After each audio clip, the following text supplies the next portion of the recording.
बिस्मिल्लाहिर्रहमानिर्रहीम। बेटा हम आज का हमारा टॉपिक हम पढ़ेंगे density of an ideal gas. ठीक है, हमने लास्ट टॉपिक पढ़ा था अपना ये आइडियल गैस कांस्टेंट। ठीक है, और अब density of an ideal gas हमारे पास टॉपिक है। ठीक है, तो थोड़ा सा बच्चे इसमें मैं आपसे ये कहना चाहूँगी कि हमारे पास जो मौजूद ये स्टार्ट हमने जहाँ से लिया है, ठीक है, वो बेटा हमारे पास न्यूमेरिकल्स हैं मौजूद। ठीक है, तो न्यूमेरिकल से हमने स्टार्ट लिया है। ठीक है, थर्ड चैप्टर में आपके न्यूमेरिकल्स मौजूद हैं। तो इन न्यूमेरिकल्स में बेटा आपने क्या करना है कि इससे रेलेवेंट हमारे फार्मूलाज जो हम पढ़ रहे हैं, छोटी छोटी डेरिवेशंस हम पढ़ रहे हैं, इससे रिलेटेड जो है वो हमारे पास न्यूमेरिकल्स भी हैं, सॉल्व एक्सरसाइजेस भी हैं। तो मैंने और आपने जहाँ से मेरा आपका इंटरेक्शन, कुछ नए बच्चों से इंटरेक्शन होना शुरू हुआ है, तो बेटा वो नए बच्चे ये घबरा कर ना भाग जाएं पीछे, वो न्यूमेरिकल्स से भागने वाले बच्चे के जो न्यूमेरिकल्स जो होते हैं वो बहुत ही मुश्किल होते हैं। ठीक है, वैसा ऐसा बिल्कुल नहीं है, मैथ या न्यूमेरिकल्स या केमिस्ट्री बिल्कुल भी मुश्किल नहीं है। आप अगर ये हमारी जो सोच ही होती है जो चीज़ों को मुश्किल बनाती है। ठीक है, अगर हम नहीं सोचेंगे कि ये चीज़ मुश्किल है, और अगर हम उसमें मतलब एक समंदर है, बच्चों को मिसाल देती हूँ, जब तक आप समंदर में डूबेंगे ही नहीं, जब तक आप उसे लिखेंगे ही नहीं, जब तक आप उसे करेंगे ही नहीं, आप समंदर में डूबेंगे तो आपको तैरना आएगा ना। आप समंदर में डूबेंगे तो आपको समंदर की गहराई का अंदाज़ा होगा कि समंदर कितना गहरा है, मैं तैर सकती हूँ या नहीं। तो उसको करके देखें न्यूमेरिकल्स को। ठीक है, फार्मूलाज आपको बताए जाते हैं, उसके ज़रिए से आप बेटा न्यूमेरिकल्स को ख़ुद सॉल्व करके देखें। ठीक है, ख़ुद सॉल्व करेंगे आप तो आपको न्यूमेरिकल्स करना बहुत अच्छे तरीके से आ जाएगा। ख़ुद आप अपना बोट लेके, अपनी जो लाइफ जैकेट लेके दरिया में कूदेंगे तो आपको बड़ा अच्छा तैरना आ जाएगा। ठीक है, और टेक माय वर्ड्स, आप इनको करें, आपको न्यूमेरिकल्स किसी सूरत मुश्किल नहीं लगेंगे जब तक आप इनको अपने हाथ से निकालें खुद ब खुद। ठीक है, density of an ideal gas हमने बेटा पढ़ी रखी है, हमारे पास जनरल गैस इक्वेशन हमने पढ़ी है। ठीक है, इसके लिए थोड़ा सा हम पीछे ये बेटा मार्कर मैं कलरफुल यूज़ कर रही हूँ। ठीक है, जो पिंक कलर से हमारे पास होगा ना, उसमें मैंने रीज़न बताई हुई होगी। ठीक है, जो पिंक कलर से वो है रीज़न है, और 3 डॉट्स लगा के ये रीज़न मैंने आपको बताई हुई होती है। हाँ, आपको पता है बेटा चैप्टर नंबर 1 से हमने फार्मूला पढ़ा है, moles is equal to mass over molar mass. ठीक है, फार्मूलाज इसके देख लेंगे, पुट करेंगे। स्मॉल n मोल्स का जाहिर करता है, स्मॉल m मास होता है, और कैपिटल M मोलर मास होता है। ठीक है, n की बेटा ये वैल्यू यहाँ से हम आइडियल गैस इक्वेशन में या जनरल गैस इक्वेशन में हम पुट कर सकते हैं, जो कि हमारे पास PV is equal to nRT होता है। ठीक है, तो n की ये वैल्यू हम इस वाले फार्मूला से हम यहाँ पे जब पुट करेंगे तो हमारे पास क्या आ जाएगा, PV this is equal to small m over capital M, और ये RT।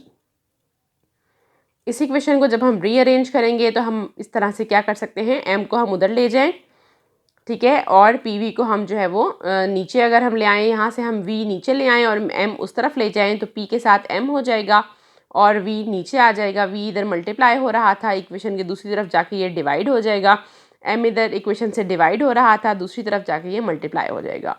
PM this is equal to m over V RT। अब ये m ओवर v जो है बेटा आपको नज़र आ रहा है, ये m ओवर v हमारे पास कुछ फैक्टर होता है जिसे हम क्या कहते हैं, density. d is equal to m over v density होती है। तो हम इस m ओवर v के बजाय हम d भी लिख सकते हैं। ठीक है, pm is equal to DRT। ठीक है, ये d इज इक्वल टू, ठीक है, अब हम इसको इस इक्वेशन में से d को एक साइड पे कर दें और RT इसके साथ मल्टीप्लाई हो रहा है d के साथ, दूसरी तरफ जाके ये डिवाइड हो जाएगा। PM क्या बन जाएगा, डेंसिटी का रिलेशन हमारे पास PM ओवर RT। ये एक बड़े मज़े की यहाँ पे आपको बात बताना चाह रही हूँ। डेंसिटी आप याद कैसे रखें, आपको ये 2-3 चीज़ें हैं, 4 चीज़ें हैं, बच्चों को बाज़ औक़ात ऊपर नीचे हो जाता है। ठीक है, अगर ऊपर नीचे हो रहा है तो आप फ़ौरन से PV is equal to nRT में m ओवर m पुट करके, small m over capital M put करके आप निकाल सकते हैं। दूसरा जो शॉर्टकट मैं बच्चों को बताती हूँ वो कौन सा है बेटा, डेंसिटी इज इक्वल टू, ठीक है, प्राइम मिनिस्टर का रेस्पिरेटरी ट्रैक। ठीक है, हमारे जो प्राइम मिनिस्टर साहब हैं, प्राइम मिनिस्टर का रेस्पिरेटरी ट्रैक। ठीक है, प्राइम मिनिस्टर का रेस्पिरेटरी ट्रैक आप इसे याद रख सकते हैं, D is equal to PM over RT। उम्मीद है आपको अभी कभी नहीं भूलेगा।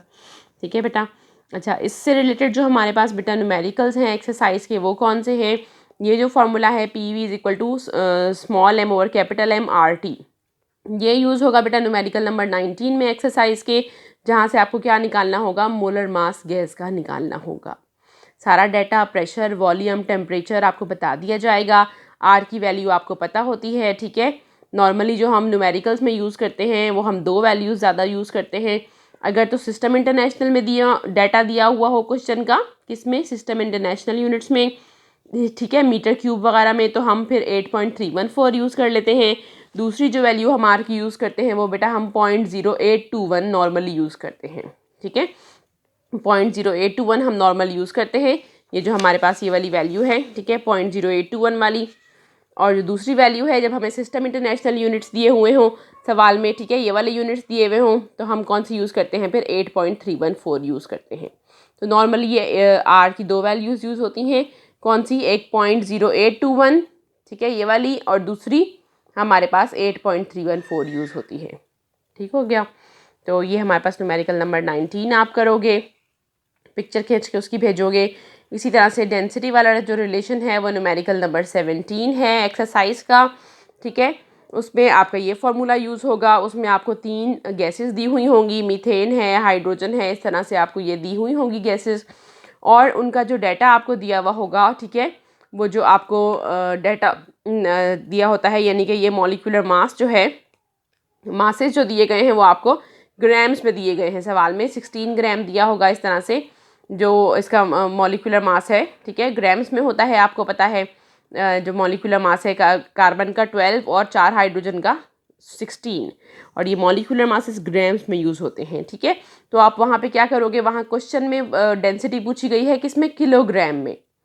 तो आप ये जो मास है, मोलर मास है, इसको यहीं पे किस में कन्वर्ट कर लोगे, किलोग्राम में, यहीं पे कन्वर्ट कर लोगे। और आप ये फिर मास जब डेंसिटी वाले फॉर्मूले में डालोगे तो वो ऑटोमेटिकली किलोग्राम्स में निकलेगी, ठीक है। आपने यहाँ पे जो m की वैल्यू है ना, ये कैसे निकालेंगे हम, मोल्स वाले फॉर्मूले से। Moles is equal to mass over molecular mass, ठीक है। हमने डेंसिटी वाले फॉर्मूले में m डालना है, कैपिटल M इधर ले जाएंगे तो मास ओवर मोल्स हो जाएंगे। कितना मास है गैस का, मॉलिक्यूलर मास कितना होता है, 16 ग्राम पर मोल। इस ग्राम को हम किलोग्राम में कैसे जाएंगे, हमने स्मॉलर से बड़ी में जाना है, तो हम क्या कर लेंगे, इसको डिवाइड कर ले, मल्टीप्लाई कर लेंगे 1000 से। मोलर मास हमारे पास क्या आ जाएगा, 0.016 किलोग्राम पर मोल। m की ये वैल्यू डेंसिटी वाले रिलेशनशिप में डालेंगे, और हर गैस का, मीथेन का और हाइड्रोजन वगैरह का, सबका हम मास सबकी डेंसिटी आप निकाल लोगे। ठीक हो गया बेटा। फिर हम अपने आ जाएंगे बेटा, सॉल्व एग्जाम्पल्स हैं, ये आपके पास सॉल्व हुई हुई हैं। एग्जाम्पल नंबर 3 है, यहाँ पे आप आ जाएंगे। लेकिन उससे पहले बेटा हम आपको क्या बता दूँ, मैं थोड़ा सा आपको ये मैं बता दूँ, हम एक थोड़ा सा शॉर्ट क्वेश्चन भी हम रीज़न हम पढ़ लेते हैं, देख लेते हैं हमारे पास क्या रीज़न है। वो हमारे पास रीज़न भी है बेटा। क्वेश्चन है एक्सरसाइज का, क्वेश्चन नंबर 7 है, सी पार्ट उसका, ठीक है। रीज़न है वो, ये रीज़न है कि टेम्परेचर के बढ़ाने से, ठीक है, डेंसिटी पर जो अफेक्ट होता है, ठीक है, टेम्परेचर के बढ़ाने से डेंसिटी कम हो जाती है, ठीक है। टेम्परेचर के बढ़ाने से डेंसिटी कम हो जाती है, और प्रेशर के बढ़ाने से डेंसिटी बढ़ जाती है गैस की। तो ऐसा क्यों होता है, तो आप उसका आंसर क्या दोगे, टेम्परेचर के बढ़ाने से डेंसिटी कम हो जाती है क्योंकि डेंसिटी और टेम्परेचर आपस में क्या है, इन्वर्सली प्रोपोर्शनल है, ठीक है। और प्रेशर के बढ़ाने से डेंसिटी बढ़ जाती है बिकॉज प्रेशर और डेंसिटी आपस में डायरेक्टली प्रोपोर्शनल है। प्रेशर बढ़ाएंगे तो डेंसिटी ऑटोमेटिकली बढ़ जाएगी, लेकिन टेम्परेचर और डेंसिटी इन्वर्सली प्रोपोर्शनल है। टेम्परेचर आप बढ़ाएंगे, डेंसिटी गैस की क्या हो जाएगी, वॉल्यूम बढ़ जाएगा, और डेंसिटी गैस की कम हो जाएगी, ठीक है। ये रीज़न भी आपकी साथ साथ कवर हो गई बेटा। अब नेक्स्ट एग्जाम्पल 3 और एग्जाम्पल 4 आज के हमारे लेक्चर में शामिल हैं, लेकिन वो नेक्स्ट पार्ट में शामिल हैं, ठीक है।